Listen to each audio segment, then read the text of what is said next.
Hello दोस्तों, good morning. स्वागत है एक बार फिर से आप सभी का एमजेटी एजुकेशन में। साथियों, आज है 20 जनवरी और आज की वीडियो में हम लोग बात करेंगे 20 जनवरी 2025 के most important daily current affair के क्वेश्चंस के बारे में। वीडियो बहुत ज़्यादा इंपॉर्टेंट है, इसको देखिएगा ध्यान से। आज 11 क्वेश्चंस लिए गए हैं, तो कंप्लीटली देखना। अच्छे अच्छे क्वेश्चंस आए हैं। वीडियो अगर पसंद आएगी तो इसे लाइक, शेयर और चैनल को सब्सक्राइब जरूर करिएगा। चलिए शुरुआत करते हैं अपने रिवीजन सेक्शन से। तो सबसे पहले तो हम लोग लास्ट डे का करंट अफेयर रिवाइज करेंगे। आप जानते हो कल संडे था, तो कल तो वीकली टेस्ट हुआ था, लेकिन सैटरडे को आपका डेली करंट अफेयर जो आया था उसका वन लाइनर फॉन्ट में हम लोग रिवीजन करेंगे।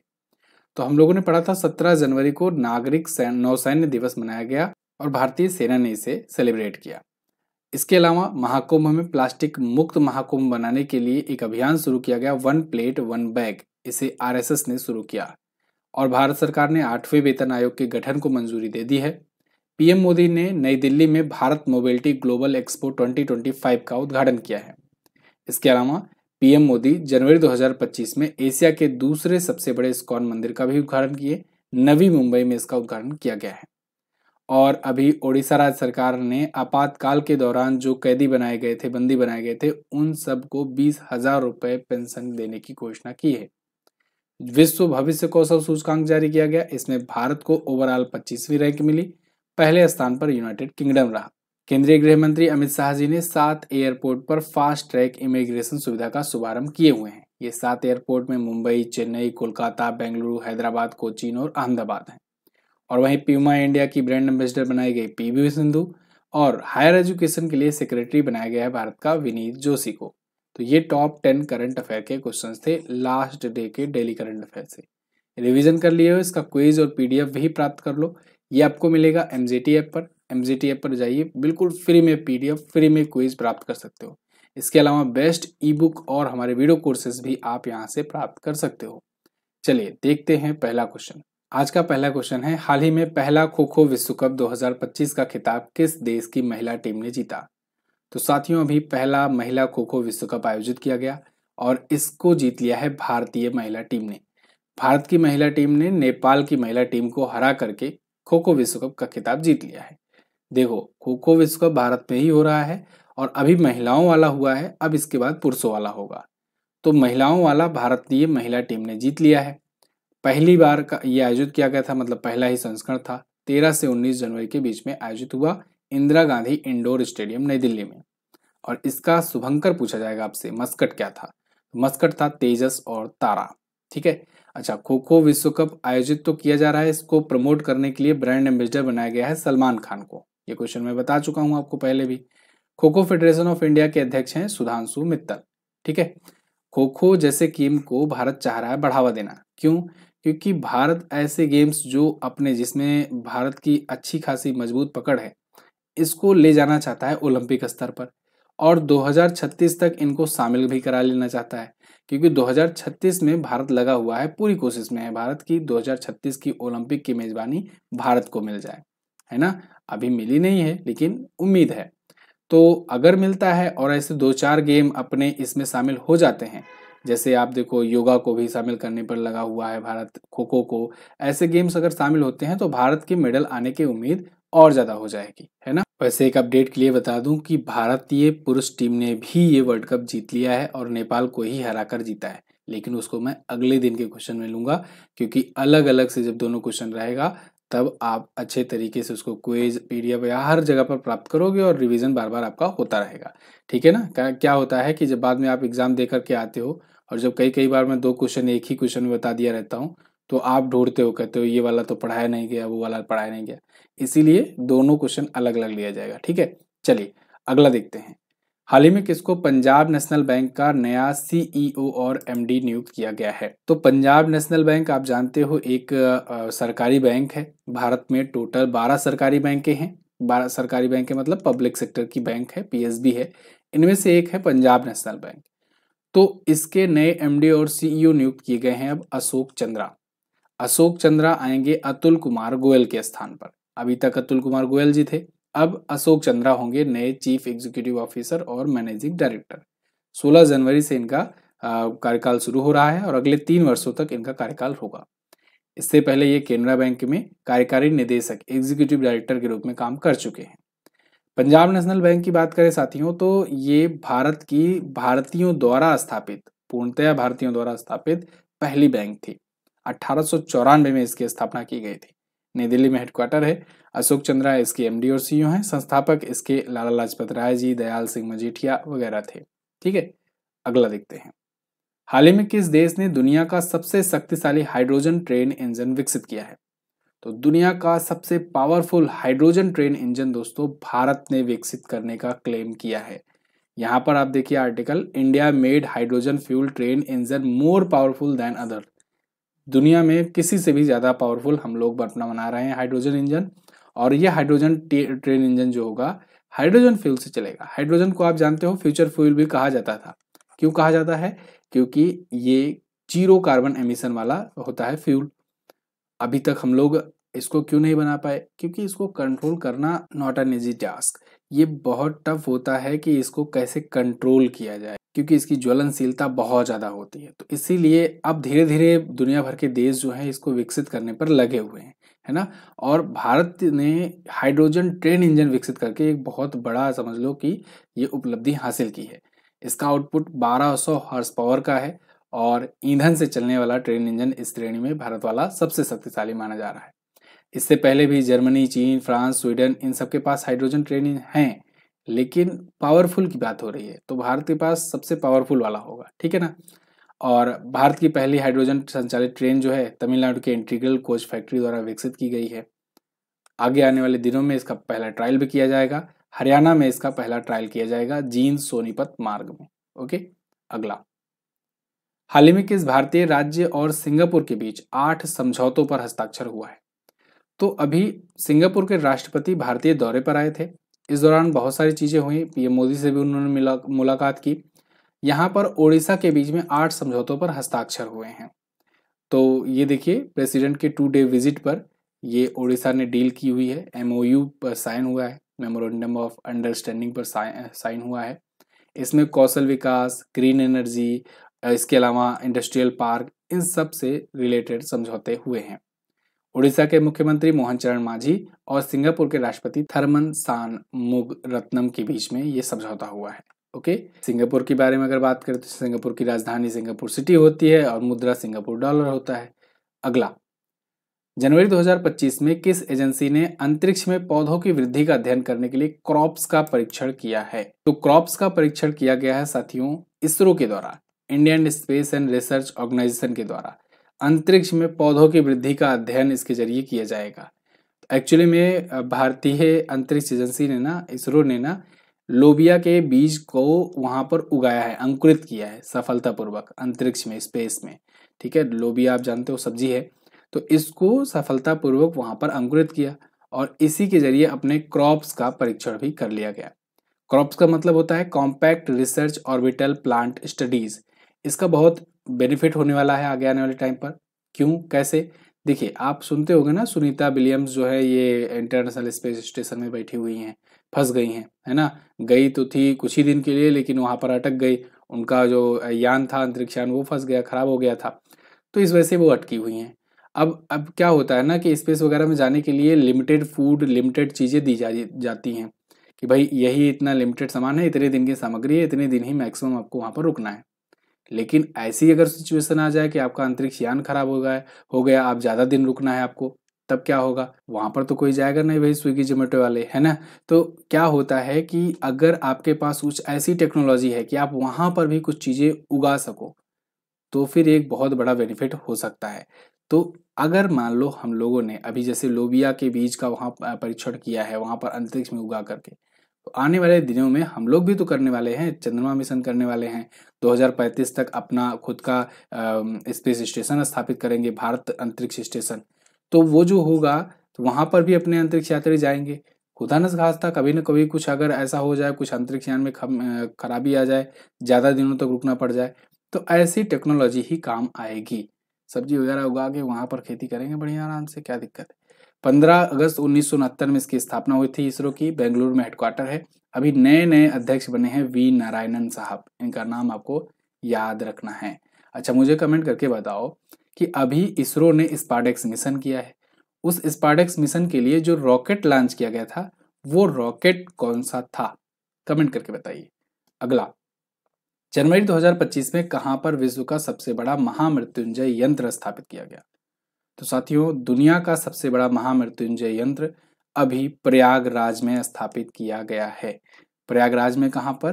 प्रयागराज में जो लोग रह रहे हो तो आप झूंसी का नाम जरूर सुने होंगे। झूंसी में, प्रयागराज में इसका अभी उद्घाटन किया गया है। और महामृत्युंजय यंत्र ये है एक प्रकार का विश्व का सबसे बड़ा, जो कि 52 × 52 × 52 क्यूबिक फीट में इसका आकार है। 4 करोड़ की लागत से बनाया गया है। 52 दिन लगा है इसको बनाने में। तो कुछ इस प्रकार से है ना। आप देख रहे हो महाकुंभ चल ही रहा है प्रयागराज में। तो मकर संक्रांति के से लेकर 151 आचार्य महामृत्युंजय का जाप यहाँ पर लगातार कर रहे हैं। मकर संक्रांति के एक दिन पहले से ही महाकुंभ भी शुरू हुआ है। तो इस मंत्र में 52 अक्षर हैं। शरीर और देश के 52 ऊर्जा केंद्रों का प्रतिनिधित्व करते हैं। 52 हिंदी वर्णमाला और ध्वनियों से जुड़े हुए हैं, जो सनातन धर्म की नींव को दर्शाते हैं। आगे बढ़ते हैं।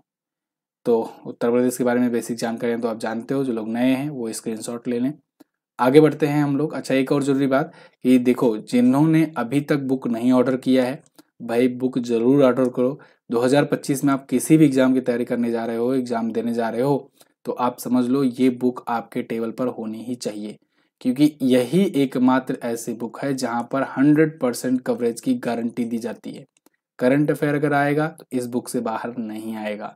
जो भी अभी रिसेंट एग्जाम हुए हैं उसमें जाकर उठा करके देख लो, 2024 के जो भी क्वेश्चंस पूछे गए हैं वो सब आपको अपनी बुक में देखने को मिलेंगे। ये बुक अमेजन और फ्लिपकार्ट पर अवेलेबल है, और वो भी हाईएस्ट पॉजिटिव रेटिंग के साथ। आप किसी भी बुक को उठा करके रैंडमली उसके जाकर रिव्यू वगैरह चेक करोगे और इसके जाकर के चेक करोगे तो आपको अंतर नजर आ जाएगा। चलिए, सरकार ने कहां पर युद्ध क्षेत्र पर्यटन को बढ़ावा देने के लिए भारत रणभूमि दर्शन ऐप लॉन्च किया है? तो अभी हाल ही में केंद्र सरकार ने पुणे महाराष्ट्र में लॉन्च किया है भारत रणभूमि दर्शन ऐप। ये ऐप क्या करेगा? ये ऐप ना लोगों को प्रोत्साहित करेगा ऐसी जगहों पर टूरिज्म करने के लिए जो भारत के युद्धों से संबंधित रहे हैं। जैसे गलवान घाटी में भी इंसिडेंट हुआ था एक, ठीक है ना, झड़प हुई थी। तो वो क्षेत्र कहाँ पर है, वहां पर अगर कोई टूरिस्ट जा करके देखना चाहते हैं, स्पॉट करना चाहते हैं, देख सकते हैं। सियाचिन ग्लेशियर में। इसके अलावा कारगिल का युद्ध कहाँ हुआ था, 1971 की वार कहाँ पर हुई थी, 66 की वार कहाँ पर हुई थी। ये सब के जो क्षेत्र हैं, जो एरिया हैं, जो बंकर हैं, जहाँ जहाँ पर अभी भी हैं, तो वहाँ वहाँ पर भी पर्यटन कराया जाएगा। तो इससे रेवेन्यू भी इकट्ठा होगा। तो भारत सरकार ने युद्ध क्षेत्र पर्यटन को बढ़ावा देने के लिए ये ऐप और वेबसाइट लॉन्च की है, ठीक है ना। तो ऐप का नाम है भारत रणभूमि दर्शन। इसको रक्षा मंत्री राजनाथ सिंह जी ने लॉन्च किया है। तो इसके तहत 1962, 71, 99 इन सब सहित जितने भी युद्ध क्षेत्र रहे हैं, सियाचिन बेस कैंप, गलवान घाटी, इनका लोग जाकर के पर्यटन का लाभ उठा पाएंगे। कुछ और पिछले दिनों में जो ऐप और पोर्टल आए हैं उनका रिवीजन करेंगे हम लोग। जैसे भारत पोल पोर्टल लॉन्च किया गया गृह मंत्री जी के द्वारा। अन्ना चक्र और स्कैन पोर्टल लॉन्च किया गया था, प्रहलाद जोशी ने लॉन्च किया था। जागो ग्राहक जागो, जागृति डैशबोर्ड, ये राष्ट्रीय उपभोक्ता दिवस पे लॉन्च किया गया था। नो योर मेडिसिन, इसको डॉक्टर मनसुख मंडाविया ने लॉन्च किया था। सिटीजन सेंटिनल ऐप, ये केरल के मोटर वाहन विभाग ने लॉन्च किया। Vision portal doctor Jitendra Singh ji ने लॉन्च किया था। और विजियो नेक्स्ट पोर्टल, ये कपड़ा मंत्री गिरिराज सिंह ने लॉन्च किया था। सी बॉक्स अन्नपूर्णा देवी ने, और यूएलआई ऐप आरबीआई ने लॉन्च किया था। अगला क्वेश्चन, हाल ही में किस राज्य में विश्व स्तरीय पुरातत्व अनुभवात्मक संग्रहालय का उद्घाटन किया गया? अंग्रेजी में बोले तो आर्कियोलॉजिकल एक्सपेरिमेंटल म्यूजियम। इसका उद्घाटन किया गया है साथियों कहाँ पर? गुजरात में। गुजरात के वडनगर में इसका उद्घाटन किया गया है। और किसने किया है? देखिए, गृह मंत्री अमित शाह जी ने इसका उद्घाटन किया है, ठीक है। साथ ही में गुजरात के मुख्यमंत्री भी यहाँ पर थे। तो Vadnagar inaugurates world class archaeological experimental museum. Gujarat में आप जानते हो बहुत सारे ऐसे पुरातात्विक स्थल भी हैं। सिंधु घाटी सभ्यता से भी जुड़े हुए स्थल हैं, लोथल वगैरह आपको गुजरात में ही देखने को मिलेगा, है ना। तो 12,500 वर्ग मीटर में ये संग्रहालय है और 298 करोड़ की लागत से बनाया गया है। गुजरात के बारे में अगर बात करें तो गुजरात आपको यहाँ पर देखने को मिल जाएगा। राजधानी गांधीनगर है। भूपेंद्र पटेल जी बीजेपी पार्टी से सीएम हैं। गवर्नर हैं आचार्य देवव्रत। यहाँ पर साथियों है कंकरिया झील, नल सरोवर झील है, थोल झील है, हमीरसर झील है। गिर नेशनल पार्क का नाम याद रखना बहुत इंपॉर्टेंट है, क्योंकि ये फेमस है एशियाई शेरों के लिए। किसके लिए? एशियाई शेरों के लिए ये फेमस है। ठीक है, यहाँ पर एशियाई शेर होते हैं, सबसे ज्यादा पाए जाते हैं। वंसदा नेशनल पार्क है, नल सरोवर पक्षी अभ्यारण्य है, कृष्ण मृग राष्ट्रीय उद्यान है। गरबा, डांडिया रास, रास लीला ये प्रमुख लोक नृत्य हैं। 33 जिले हैं, 182 विधानसभा में सीट है। लोकसभा में यहाँ से 26 और राज्यसभा में 11 सीट जाती है। गुजरात का तटीय बॉर्डर यानी कोस्टल बॉर्डर सबसे ज्यादा है भारत में किसी भी राज्य की अपेक्षा, तो सबसे लंबा तटीय सीमा वाला राज्य है। अगला, बीसीसीआई का नया लोकपाल किसे नियुक्त किया गया? तो board of control for cricket in India के नए लोकपाल, नए अम्बुड्समैन नियुक्त किए गए हैं साथियों, रिटायर्ड जस्टिस अरुण मिश्रा। अरुण मिश्रा जी आपको यहाँ पर दिख रहे हैं, ये सुप्रीम कोर्ट के फॉर्मर जज रह चुके हैं। ध्यान रहे, चीफ जस्टिस नहीं, जज थे, ठीक है ना, जस्टिस थे। तो अरुण मिश्रा ये नियुक्त किए गए हैं, बीसीसीआई के नए होंगे ये एथिक्स ऑफिसर और अम्बुड्समैन। ठीक है ना। तो देखो अम्बुड्समैन क्या होता है, इस पर मैंने एक वीडियो भी दी हुई है, लाखों लोगों ने उसको देखा है, आप उसको सर्च कीजिएगा। ये भ्रष्टाचार मामलों की जांच करता है, किसी भी विभाग में जहां पर भी होता है वहां पर भ्रष्टाचार मामलों की जांच करने का काम करता है। तो ऐसे बीसीसीआई में अगर कुछ मान लो कोई भ्रष्टाचार वगैरह होता है तो वो लोकपाल जो है इसकी जांच करेगा। ठीक है, तो सुप्रीम कोर्ट के पूर्व न्यायाधीश हैं, इसके अलावा बार काउंसिल ऑफ इंडिया के सबसे युवा अध्यक्ष भी बने थे। राजस्थान और कलकत्ता हाई कोर्ट के ये मुख्य न्यायाधीश भी रह चुके हैं, काफी अनुभव है, एक्सपीरियंस है इनके पास। बीसीसीआई की बात करें तो इसकी स्थापना 1928 में हुई थी। मुंबई के वानखेड़े स्टेडियम में इसका हेडक्वार्टर है। रोजर बिन्नी इसके अध्यक्ष हैं। कुछ दिन पहले ही अभी नए सचिव बनाए गए थे, देवजीत सैकिया, इनका नाम याद रखना है क्योंकि ये आए हैं जय शाह की जगह पर। जय शाह बन गए हैं आईसीसी के अध्यक्ष। ठीक है ना। कोषाध्यक्ष बनाया गया था प्रभतेज सिंह भाटिया को। अगला, जनवरी 2025 में किस देश ने अपने न्यू ग्लेन रॉकेट को अपनी पहली परीक्षण उड़ान पर सफलतापूर्वक लॉन्च किया है?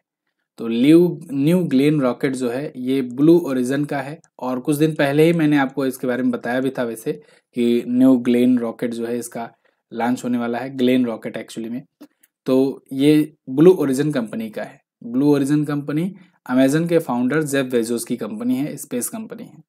तो इसने पहली टेस्ट फ्लाइट अभी लॉन्च की है, ग्लेन रॉकेट लॉन्च किया है। ग्लेन एक्चुअली है क्या? ग्लेन एक नाम है, ग्लेन नाम रखा गया है पृथ्वी की परिक्रमा करने वाले पहले अमेरिकी व्यक्ति के नाम पर। उनका नाम था जॉन ग्लेन, उन्हीं के नाम पर इन्होंने अपना रॉकेट का नाम दिया है न्यू ग्लेन। तो ये लॉन्च किया गया अभी, 320 फीट का ये आकार वाला ये रॉकेट है। ब्लू ओरिजिन की स्थापना 2000 में की गई थी, सन 2000 में। प्राइवेट स्पेस एजेंसी है अमेरिका में ये। जेफ बेजोस संस्थापक हैं, वाशिंगटन में इसका हेडक्वार्टर है। अगला, हाल ही में लोकपाल स्थापना दिवस कब मनाया गया? तो लोकपाल स्थापना दिवस साथियों 16 जनवरी को मनाया जाता है। लोकपाल की जब स्थापना की गई थी, तो इस बार पहला लोकपाल दिवस मनाया जा रहा है। ठीक है ना, मतलब फर्स्ट टाइम है जब 16 जनवरी को मनाया जा रहा है ये लोकपाल दिवस। ठीक है, फर्स्ट फाउंडेशन डे, ये ऊपर देखिए हेडलाइन है, तो पीआईबी दिल्ली का ये आर्टिकल है। तो 11 वर्ष कंप्लीट हो चुके हैं लोकपाल स्थापित होने के। 2014 में इसकी स्थापना की गई थी और मुख्य अतिथि संजीव खन्ना जी को रखा गया है, इसमें बुलाया गया है। लोकपाल के वर्तमान में अध्यक्ष है न्यायमूर्ति एएम खानविलकर। ये नाम याद रखना, ये डायरेक्टली क्वेश्चन पूछा जाएगा वर्तमान में। अगर देखिए, अगर केवल पूछा जाएगा कि भारत के लोकपाल कौन है तो भी आप इन्हीं का नाम बताना, और अगर पूछा जाएगा लोकपाल के वर्तमान में अध्यक्ष कौन है तब भी आपको यही नाम बताना है। ठीक है, न्यायमूर्ति एएम खानविलकर। चलिए, तो ये थे साथियों आज के दिन के टॉप 11 करंट अफेयर के क्वेश्चंस। यहाँ पर प्रमुख दिवस आए हुए हैं, उनका रिवीजन आप कर सकते हो, कल वीकली में भी आपको दिखाया गया था। तो वीडियो अगर पसंद आई है तो इन्फॉर्मेटिव लगी है तो उसको लाइक शेयर कर दो। और हाँ, क्विज वगैरह सॉल्व करने के लिए आप एमजेटी ऐप का रुख जरूर कीजिए, क्विज सॉल्व कर लिया कीजिए, डिटेल पीडीएफ यहाँ से डाउनलोड कर लिया कीजिए। पीडीएफ आपको टेलीग्राम पर भी दे दी जाती है, वहां से भी कर सकते हो डाउनलोड। कल मैंने पूछा था आपसे कि पृथ्वी की परिक्रमा करने वाली अंतरिक्ष वस्तुओं की निगरानी के लिए दुनिया का पहला वाणिज्यिक उपग्रह दिगंतारा ने भारतीय स्पेस एजेंसी इसने लॉन्च किया था। भार्गवास्त्र हथियार प्रणाली का परीक्षण Gopalpur seaward firing range Orissa में किया गया। आज आपको क्या बताना है? आज बताना है दूसरा भारत मोबिलिटी ग्लोबल एक्सपो का उद्घाटन किसने किया है। दूसरा, विश्व भविष्य कौशल सूचकांक में भविष्य के कार्य के लिए फ्यूचर ऑफ वर्क में भारत किस स्थान पर है, ये भी आप बताइए कमेंट करके। थैंक यू सो मच यहाँ तक वीडियो देखने के लिए। बुक आप ऑर्डर कर सकते हो। मिलेंगे अगली वीडियो में, तब तक के लिए नमस्कार, जय हिंद, वंदे मातरम।